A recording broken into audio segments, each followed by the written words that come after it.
문재인 대통령과 바이든 미 대통령의 첫 정상회담과 공동회견이 오늘 아침 마무리됐습니다. 양자회담에서 판문점 선언과 싱가포르 공동성명의 기초에서 한반도의 완전한 비핵화를 추구하겠다고 공식화했습니다.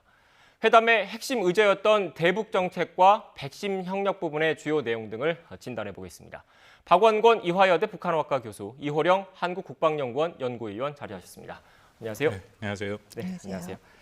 지금 문재인 대통령과 바이든 미국 대통령 첫 대면 회담이고 또 바이든 대통령이 취임한 이후에 외국 정상을 미국으로 초청한 거는 일본의 스가 총리 이후 두 번째지 않습니까? 이렇게 나름의 의미를 갖고 있는데 전반적으로 이번 문재인 대통령의 방미 기간 중에 상징성 있는 일정은 뭐라고 보십니까? 모든 것들이 다 상징성을 띠게 되죠. 특히 정상회담과 이 말씀하신 의미 있는 방문이기 때문에 하나하나의 어떤 행사가 다 의미를 갖고 있다라고 생각이 됩니다. 예를 들어서 알링턴 국립묘지에 갔는데 이번엔 무명용사의 묘를 찾았죠. 이전에 우리 한국 대통령이 그것에 참배한 적은 없었다라고 생각이 되고요. 또 하나는 저는 루즈벨트 기념관에 간 것도 메시지를 담고 있다라고 판단이 됩니다. 왜냐하면 바이든 대통령이 제일 존경하는 미국의 역대 대통령 중에 한 명이 루즈벨트 대통령이고 집무실에 그 사진이 있고 또 바이든 대통령이 국내 경기를 부양하고 단순히 경기 부양뿐만 아니라 미국의 망가진 여러 가지 인프라를 지금 다시 재건하겠다라고 해서 하는 것도 그 당시 1930년대 대공황 이후에 했던 뉴딜을 어떻게 보면 벤치마킹한 모습들도 있고요. 우리 정부 입장에서도 우리도 뉴딜을 하고 있으니까 그런 거에 어떤 공통 그런 분모를 찾는 그런 행보였다라고 판단이 됩니다. 네. 박사님께서는 어떤 행사가 가장 의미 있었다고 보십니까? 저는 각 행사별로 다 연결이 있다라는 연계성에 좀 더 주목을 했어요. 지금 앞에서도 이제 알링턴 국립묘지가 나왔고, 그다음에 두 번째로는 한국전 참전 용사에게 명예 훈장을 수여하는데 최초로 외국의 수반이 처음으로 참석을 하는 그런 계기를 마련했고요. 그다음에 세 번째로는 또 추모의 벽에 또 참석을 했는데 또 추모의 벽에는 6.25 전쟁과 관련돼서 보통에는 이제 미군 병사들만 이름이 기록이 되어 있는데 한국군이 또 최초로 이렇게 이름이 적시가 되는 그런 사건을 보면서 굉장히 6.25 전쟁을 중심으로 해서 한미 동맹이 피로 맺어진 아주 굳건한 동맹이다라는 이런 시리즈를 이번에 방문을 통해서 메시지를 굉장히 강하게 보여주고 있다. 라는 점이 인상이 깊었습니다. 네, 인상 깊게 보신 일정들을 좀 두 분께서 설명을 해주셨는데 이 한미 두 정상이 지금 단독 회담도 했지 않습니까? 이 두 정상의 교감도 얼마나 있을까? 이번 회담 성과에 영향을 줄 거라는 분석이 많았는데 두 분 모두 좀 공통점이 있죠? 공통점이 있죠. 그리고 정상 간의 이른바 케미라고 보는 신뢰가 중요한 것은 맞습니다. 그런데 다만 우리가 알아야 될 것은 이전에 트럼프 행정부에 비해서 바이든 행정부는 대외 정책의 접근이 굉장히 다르다라는 거죠. 트럼프 대통령은 잘 알려졌습니다만 모든 대외 정책을 이른바 중앙화, 집중화, 개인화를 해갖고 본인이 모든 것들을 결정하고 하는 모습을 보였는데 반면에 바이든 대통령은 그렇게 하지 않겠다라는 입장을 표명을 했죠. 그래서 첫 대외 정책의 연설을 국무부에 가서 했고요.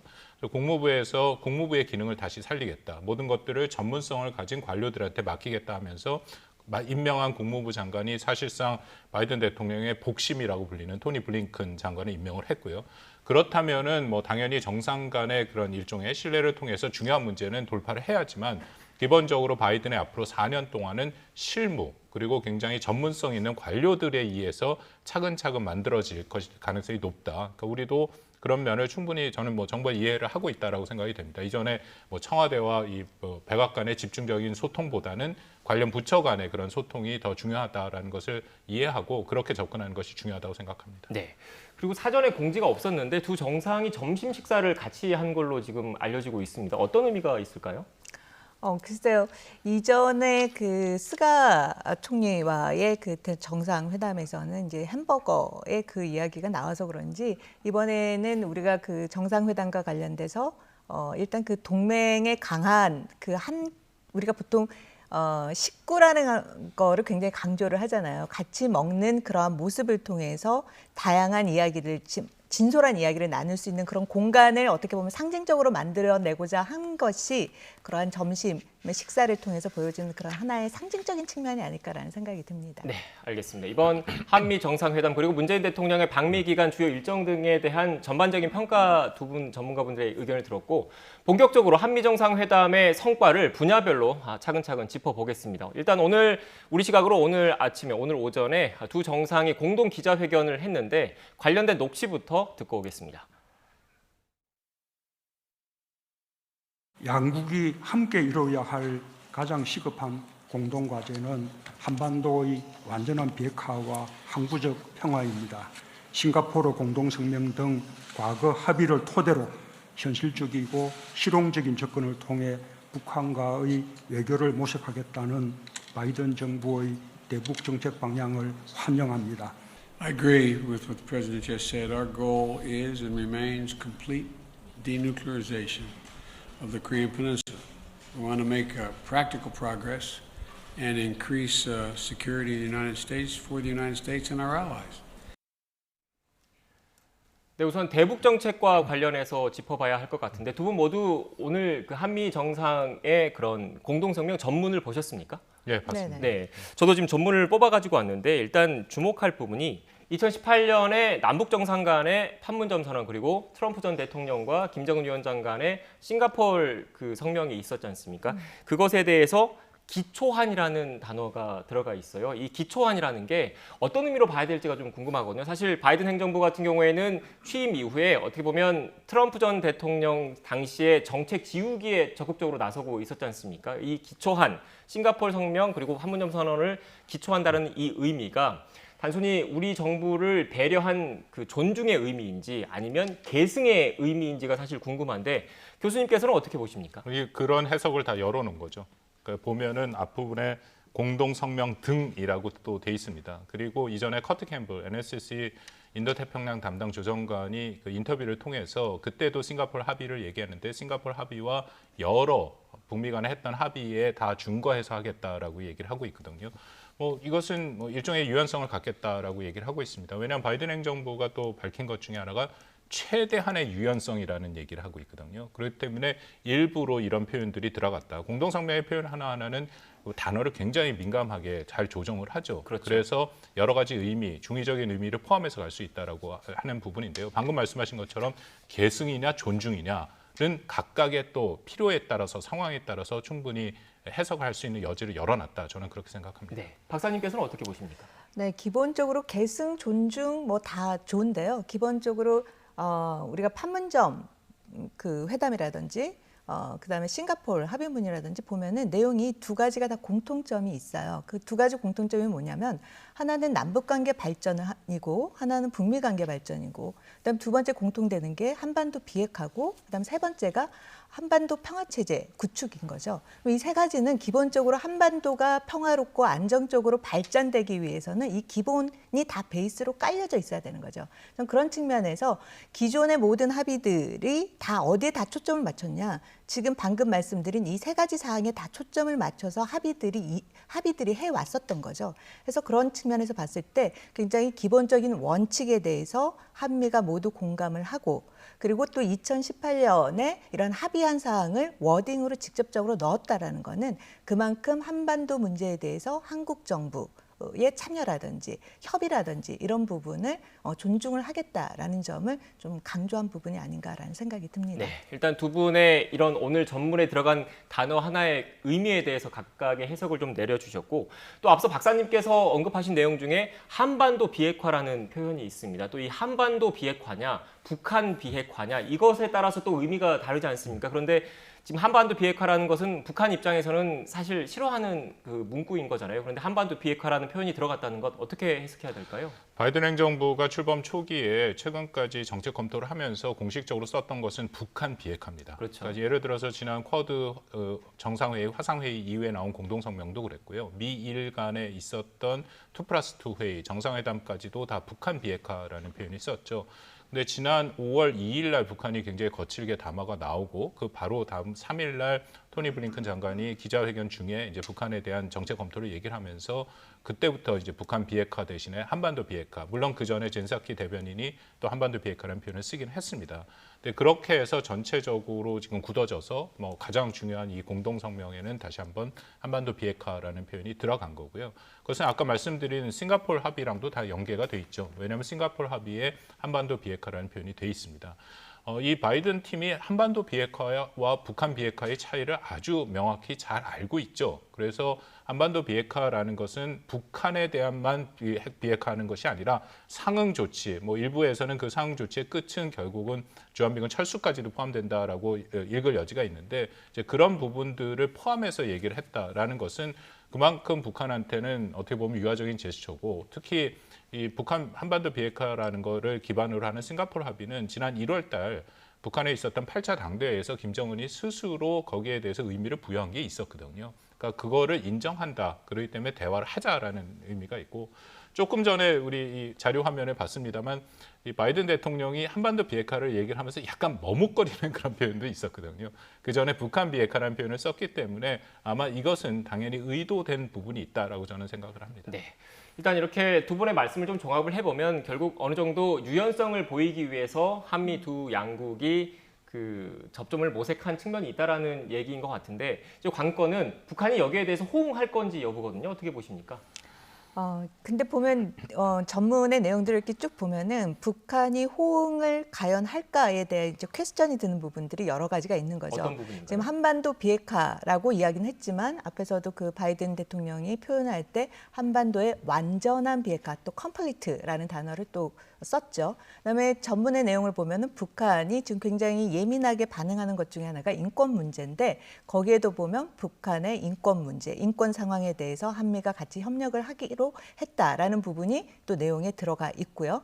그다음에 북한의 핵 문제뿐만 아니라 미사일 문제와 관련돼서도 이 비핵화 부분에서 핵과 미사일 문제를 모두 해결해야 된다라는 부분을 또 담았고 또 실제로 그 공동 회견장에서는 기자가 질문을 했을 때 북미 정상회담이 가능한 것인가라고 질문했을 때 북한이 일정 정도 비핵화와 관련돼서 조치가 어느 정도 돼야 그 이후에 만날 수 있다라고 직접적으로 언급을 함으로 인해서 이런 상황이 북한에게 어떻게 받아들여질까를 생각해 본다면 지금 북한 내부 상황은 외교 관계보다는 비핵화 문제라든지 이런 대외 관계보다는 중국과의 관계, 러시아와의 관계, 쿠바와의 관계 이런 사회주의 국가들과의 연대를 강화하고 내부적으로는 대내적으로 안정 문제를 굉장히 공고화시키고 있는 거죠. 그런 측면에서 미국 지금 한미 정상회담을 통해서 대화를 나오라고 한 이러한 국면이 이렇게 김정은한테는 매력적이지는 않을 것이다라는 생각이 듭니다. 매력적이진 않을 것이다라고 말씀을 해주셨는데 사실 그 2019년도에 북미 간의 하노이 회담이 결렬된 이후에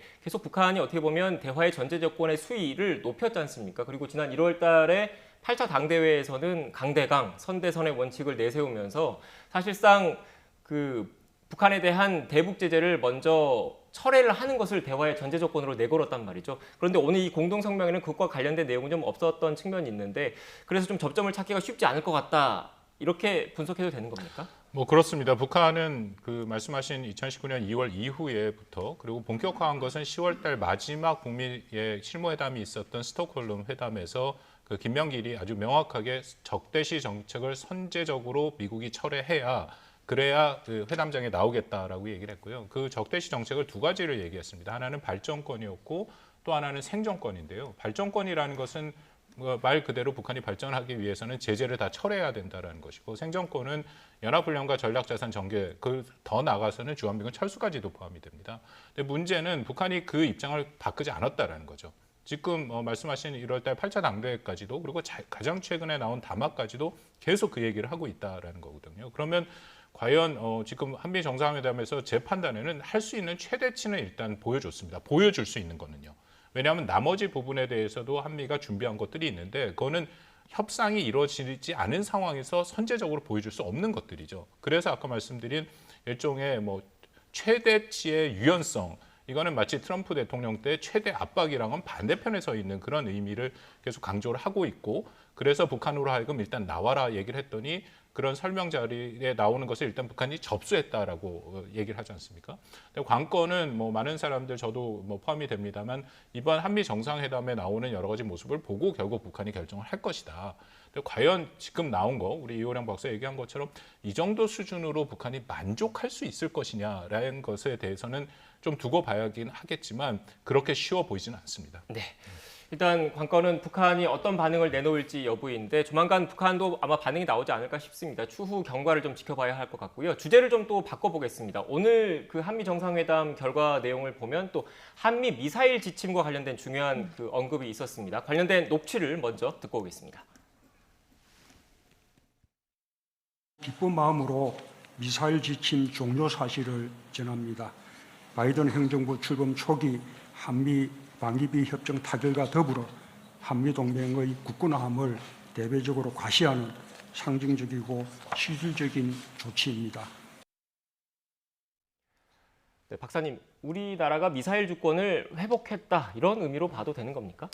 그렇죠. 미사일 개발과 관련돼서 이제 더 이상 미국으로부터 이런저런 이야기를 듣지 않아도 되는 상황이 된 거죠. 네. 우리가 보면 79년에 이제 미사일 그 지침을 통해서 우리가 180km밖에 사거리를 180km 이상 되는 미사일 개발을 못했었죠. 이제 그런 걸 4차례를 통해서 계속해서 개선을 해왔는데 요번 그 한미 정상회담을 통해서 그동안에 조금씩 풀렸던 걸 사실상 이제 다 풀었다라고 볼 수가 있는 거죠.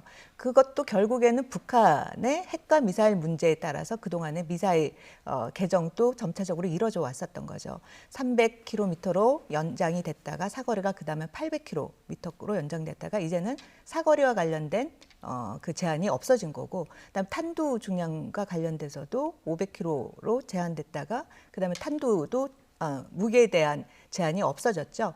그다음에 그 연료와 관련돼서도 우주 발사체와 관련된 고체 연료를 사용하지 못하게 했는데 지난번에 그 고체 연료로 사용되는 우주 발사 로켓에 대한 그런 제한성도 없어짐으로 인해서 이제 미사일 우주 발사체와 관련돼서 사실상 모든 제한이 다 풀렸다라고 봐도 과언이 아닙니다. 네, 박사님 말씀 좀 쉽게 좀 정리를 하면 사실 그동안 남아있던 그 미사일 지침 관련해서 제한이 사거리 800km 외에는 나머지는 사실 다 풀려 있는 상태였거든요. 그런데 오늘 그 사거리 800km도 풀었다는 게 의미가 있는데 사실 어떻게 보면 이 사거리 800km라는 게 우리나라에서 북한 전역은 타격할 수 있는 그런 사거리지 않습니까? 그런데 그거를 더 넓혔다는 의미, 중국을 견제하는 차원이다라고 봐도 되는 겁니까? 미국의 국제 전략 차원에서? 뭐 저는 전반적으로 이건 잘한 결정이다라는 거에 동의를 합니다. 그럼에도 앞으로 여러 가지 복잡한 국제 정치 역동이 이 안에 있다. 남북 관계도 포함돼서요. 우리가 잘 대비를 할 필요가 있죠.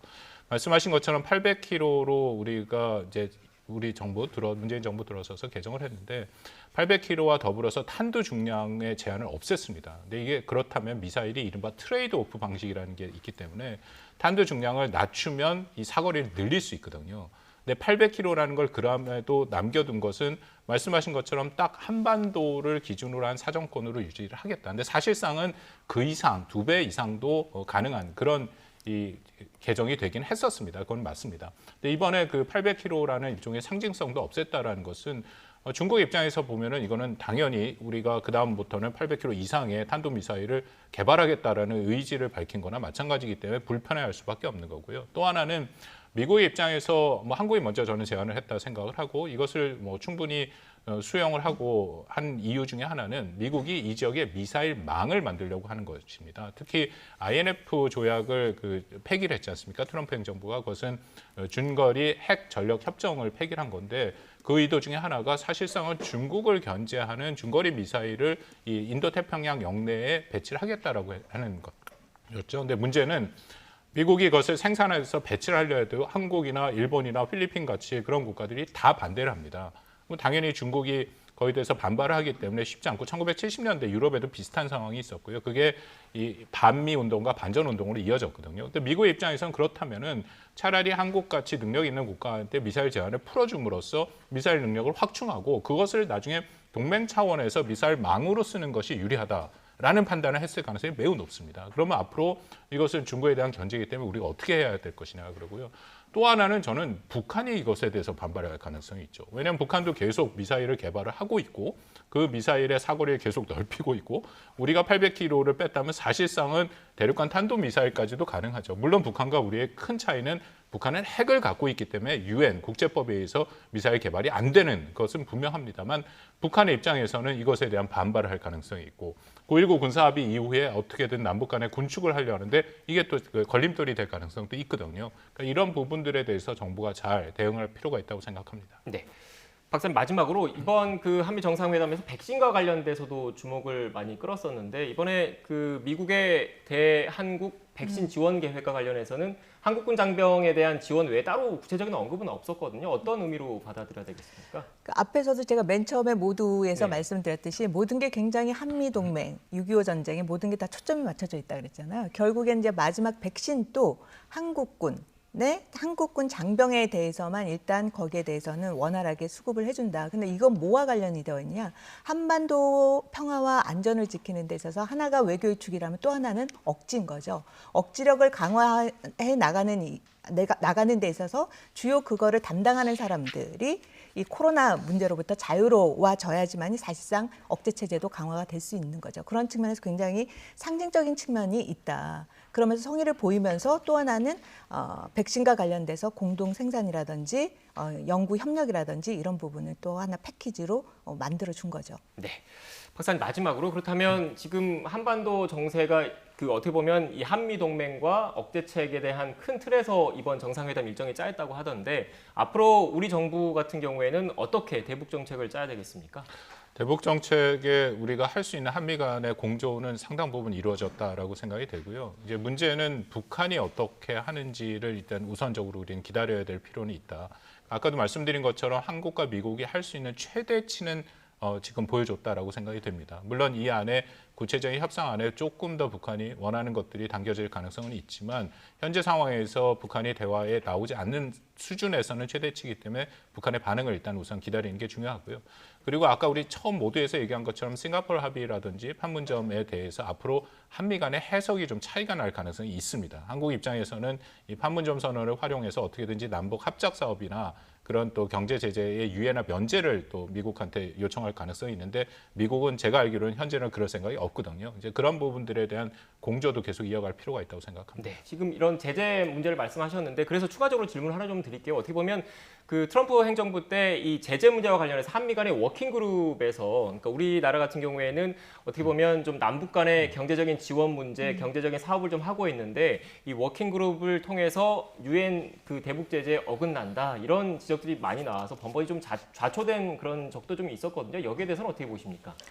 일단 얘가 그 한미 간이든 남북 간이든 이제 대화가 진척이 된다면 그 문제 관련돼서 아직 대북 정책에 관련돼서 안을 만들어놨지만 풀어놓지는 않은 거죠. 그러면 그거가 대화 국면이 들어간다면 그 부분과 관련돼서도 굉장히 지금 바이든 행정부 같은 경우는 실용적, 단계적, 점진적인 접근법을 강조를 하고 있기 때문에 그 부분과 관련돼서는 이전 정부보다는 굉장히 좀 탄력적으로 운영이 되지 않을까라는 생각이 듭니다. 네, 알겠습니다. 일단 두 분 말씀을 좀 들어보면 한미 양국 간 보여줄 수 있는 최대한의 유연성을 보여줬기 때문에 공을 다시 북한에 넘긴 측면이 있는 것 같고요. 북한이 어떤 반응을 보일지 주목해서 봐야 될 것 같습니다. 지금까지 박원권 이화여대 북한학과 교수, 이호령 한국국방연구원 연구위원과 함께 이야기 나눴습니다. 오늘 말씀 고맙습니다.